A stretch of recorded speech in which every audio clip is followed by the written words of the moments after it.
if they can't even build a website, do you really think they can take care of health care for this economy? There's one thing in there that I'm okay with it right now, just off the top of my head. And I don't like insurance companies dropping people with pre-existing conditions. I figure if they're paying in, they should stay on. So that's where I rest on that.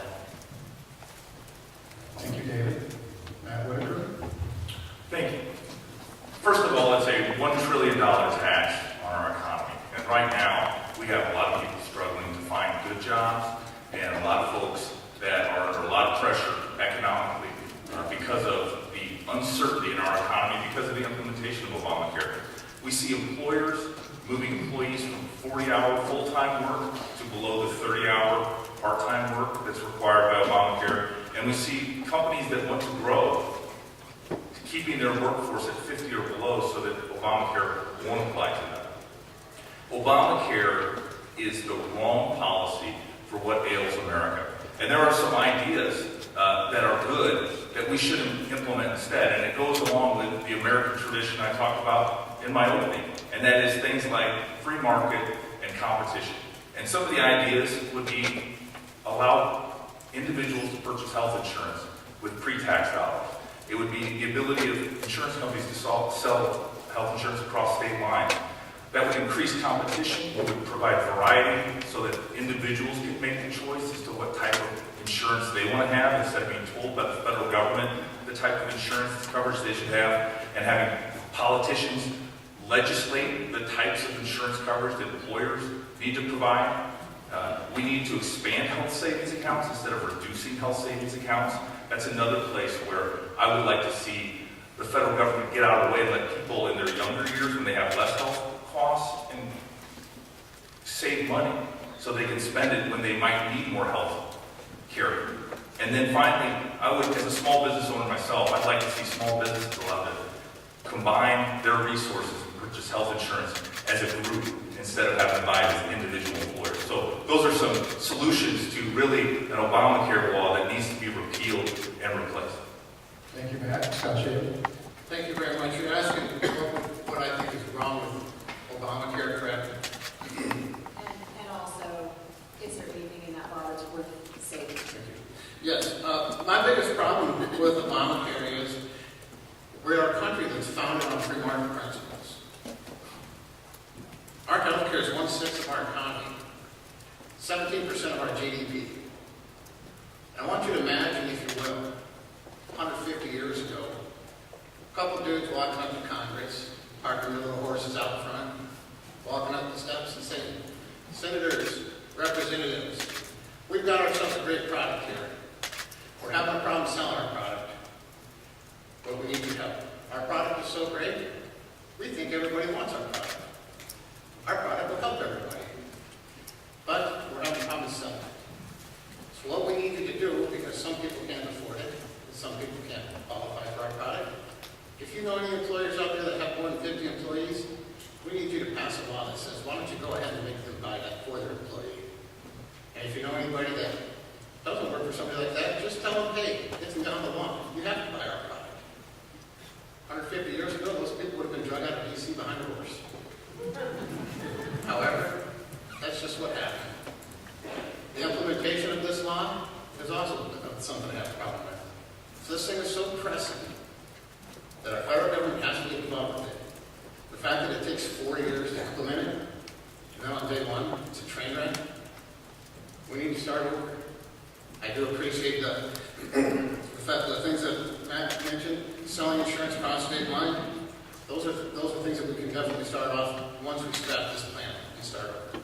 Thank you, Scott. Sam Cole. I want to talk first about what I heard on the campaign trail about what people would like to see retained in this. First is in this economy, allowing children that have to return home because they can't live on their own to allow to stay on the insurance up to the age of 26. And certainly the high risk and pre-existing condition issues are there. I want to talk about now what is wrong with this bill. I want to talk about it on a larger scale. I want to talk about the economics of this bill. I've read the bill, and I challenge anybody else in this building to say that they've read the bill. I read every word of it. And I did an analysis, an economic analysis on it before the bill passed. And my estimate of the cost of this bill was $2.5 trillion over the first 10 years. We now have estimates that put it north of that. So even I was wrong on that aspect of it. That means we're adding $150 billion a year to the debt of this nation because of this bill. How moral is that? What is the morality of having a bill that does that? There are other aspects of this, the comparative effectiveness research that feeds into the Independent Payment Advisory Board.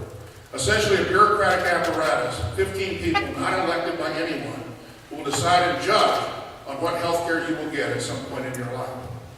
The untenable aspects of what's happening with the electronic medical records. Doctors are spending more time filling out paperwork today than they are servicing patients. What about the notion that we have money still going to pay for abortion in this country out of this bill? What about the notion that we have in this bill, the fact that there's no transparency at all? We have concentration of industry in the fact that we have insurance companies, now only 1,300 insurance companies in this country that provide health insurance, when before we had almost 2,000 companies. This is wrong, and this is immoral. This bill needs to be repealed. Thank you, Sam. Paul? The problems with Obamacare, I can name 3 things right now that I think are wrong with Obamacare. And the first is that it does take the patient's rights out of their own hands, out of the doctor's hands, and it places those rights in the hands of nameless, faceless bureaucrats. So it's driving our costs up while the quality of health care is coming down. So that's the first problem that I see with it. The second problem that I see with Obamacare is that it is an additional tax.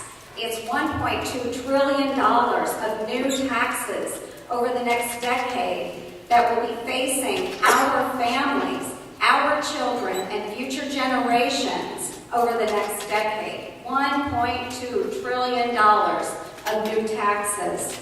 And then the third thing is that Obamacare is a job killer.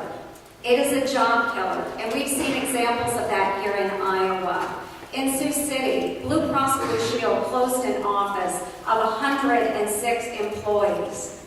Those are employees that will now get up every day and not have that job. They are not providing for their families right now. I sat down with a businessman in his office in Okoboji. He hoped to expand his business.